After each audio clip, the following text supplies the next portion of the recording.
Warahmatullahi wabarakatuh. Nah, sebagai pembelajaran dalam studi kelayakan bisnis ada satu hal yang harus diingat, yaitu ide untuk menciptakan bisnis. Bisnis apa kira-kira, apalagi masa pandemi ini, yang cocok untuk menambah income, menambah penghasilan yang berlangsung secara terus-menerus. Jadi bukan berarti bisnis itu instan, hebat, kemudian terus down, tidak. Tapi berkesinambungan, pelan, lama-lama naik. Nah, saya akan mencontohkan bisnis saya. Bisnis saya yang sampai saat ini belum berhasil, belum beruntung.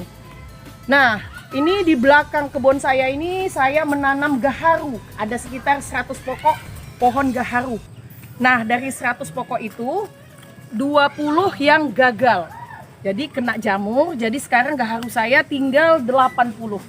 Nah, pertama sekali saya mendapatkan ide ini adalah dari seorang teman saya. Nah, saat itu saya tidak punya prediksi karena saya diiming-iming gaharu akan menghasilkan sekian, kalau panen sekian, kalau panen sekian. Itulah kesalahan saya. Jadi ide itu tidak tercetus dalam benak saya. Ya, yang penting itu ide. Jadi saya belilah bibit gaharu itu harga 75.000 satu bibit. Nah, jadi itu saya beli sampai 100.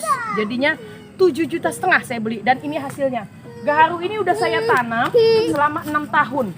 Nah, gaharu saya bisa dilihat, ini gaharu saya modelnya Kresna. Kenapa Kresna? Karena dia belah dua di tengah. Nah, ini modelnya Kresna. Nah, katanya Kresna ini adalah gaharu terbaik katanya. Nah, jadi sampai sekarang belum dipanen. Gaharu ini saya tanam mulai Agustus tahun 2014. Jadi hampir 6 tahun, sudah hampir 6 tahun saya menanam gaharu. Kalau menurut teori, gaharu itu dalam tempo 6 tahun sudah bisa dipanen, diambil hubalnya. Hubal itu adalah sejenis racun yang ada di dalam gaharu ini. Tapi sampai sekarang maaf, saya belum tahu. Karena saya sudah searching, belum dapat saya pihak yang akan memasarkan gaharu saya. Inilah kesalahan bisnis saya.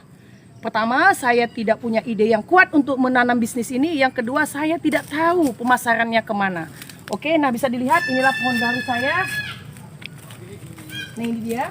Nah, jadi gaharu ini sebanyak 80 pokok.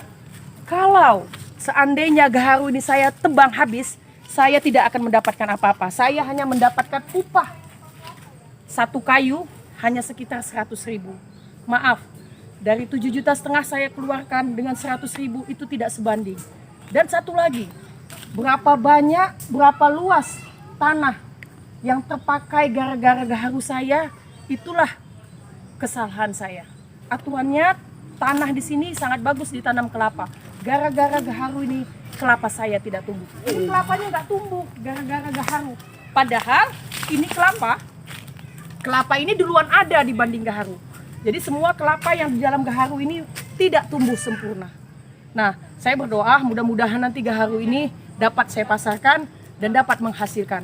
Oke, terima kasih sekali lagi. Ingat ya, studi kelayakan bisnis harus tahu bisnis apa yang paling menguntungkan dan berkesinambungan. Terima kasih. Saya sudah berada di desa Petumbukan ya Pak ya. Desa apa namanya ya Pak ya? Desa? Pisang Pala. Nah, saya dengan Bapak Pak Iwa. Iwa Kak? Pak Iwa ya Pak? Jadi kepala lingkungan di sini? Kepala dusun. Nah, saya mau wawancara sedikit sama Pak Iwa. Pak, kami dari Universitas Medan Area, ini sekedar pembelajaran buat siswa saya. Kan saya ini ada menanam gaharu nih. Nah, di kebun saya ini ada nanam gaharu. Kira-kira kalau di daerah sini Pak, yang paling potensial untuk ditanam itu apa ya Pak ya? Apakah tanaman buah? Buah-buahan. Ya, buah-buahan, buah apa saja ya Pak? Rambutan, kemudian durian, manggis, duku. Itulah. Jadi ya, berarti durian, rambutan ya Pak, yang pertama rambutan, durian, manggis, dan duku. Itu untuk buah-buahan. Kalau untuk sayuran seperti jengkol bagaimana Pak? Bisa. Jengkol bisa ya. Kalau di dusun Bapak ini ada berapa kakak kira-kira? Kalau dusun 2 ini 100 lebih, 120 kakak. Pada umumnya menanam rambutan ya Pak ya? Ya, Menanam rambutan. pisang. Pisang juga sangat potensial di daerah Pisang Pala. Iya, Pisang Pala. Nah, kemudian Pak, selain menanam buah-buahan, masyarakat sini pendapatannya, pencariannya dari mana ya Pak ya? Sebagian ya petani bukan, Petani, pedagang, pedagang, sebagian kerja karyawan, sebagian karyawan, perusahaan perkebunan lah. usaha perkebunan. Kalau persentase yang paling besar itu kemana ya Pak? Tani, Pak. Petani ya. Itu petani apa Pak? Petani ladang, sawah. Ya, ladang, sawah. Sawah padi berarti ya Pak ya? Sawah padi. Oke Pak, jadi kalau gaharu bagaimana Pak di sini? Tanaman gaharu? Belum ada yang nyoba ya, mesti ada juga 1-2 yang nanam, cuma belum pernah. Sukses ya Pak ya? Belum pernah. Sukses. Belum pernah apa lah gitu, menghasilkan lah gitu. Belum pernah menghasilkan.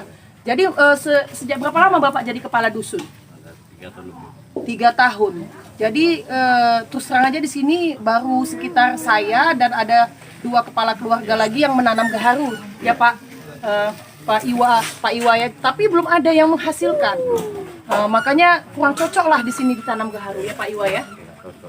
Nggak cocok. Jadi kepala dusun sendiri bilang gaharu nggak cocok itu dijadikan tanaman yang potensial untuk mencapai pendapatan yang dalam waktu cepat. Kalau kelapa bagaimana Pak di sini? Kelapa terbukti ya. Kelapa berarti bisa ditanam di sini dan potensial untuk menghasilkan pendapatan. Nanti lain kali kita ngobrol lagi. Ini saya Warsani. Inilah kepala dusun Pisang Pala. Terima kasih Pak informasinya. Assalamualaikum warahmatullahi wabarakatuh. Oke Pak ya. Nah, saya mau jumpai Mas Hendro tuh. Mas Hendro penduduk sini tuh lagi bakar sampah itu. Halo Mas Hendro, apa kabar? Nah, ini Mas Hendro ini dari lahir sampai segede ini orang sini. Mas Hendro, ini silakan. Ini saya mau wawancara sedikit. Ya, oke. Nah, ini Mas Hendro. Mas. Ya, ini saya Warsani dari UMA. Saya mau nanya Mas, udah berapa lama di sini Mas? 37 tahun. 37 tahun. Jadi betul-betul masyarakat sini. Nah, apakah di sini pohon gaharu itu potensial untuk ditanam? Maksudnya bisa menghasilkan pendapatan dengan waktu yang cepat? Kalau untuk Tidak. Jadi yang tadi saya udah bincang-bincang sama Pak Iwa. Katanya salah satu yang potensial adalah nih pisang. Pisang ya. Kalau menurut Mas sendiri selain pisang apa? pisang tanaman tahunan lah Kak. Seperti rambutan, durian, kelapa. Rambutan, durian, kelapa. Bahaya. Terus Mas sendiri mata pencariannya di mana? Petani Kak. Betani berarti bersawah ya Mas ya? Bersawah. Terus kenapa ya Mas kira-kira gaharu nggak cocok di sini ya Mas? Sebagai masyarakat sini.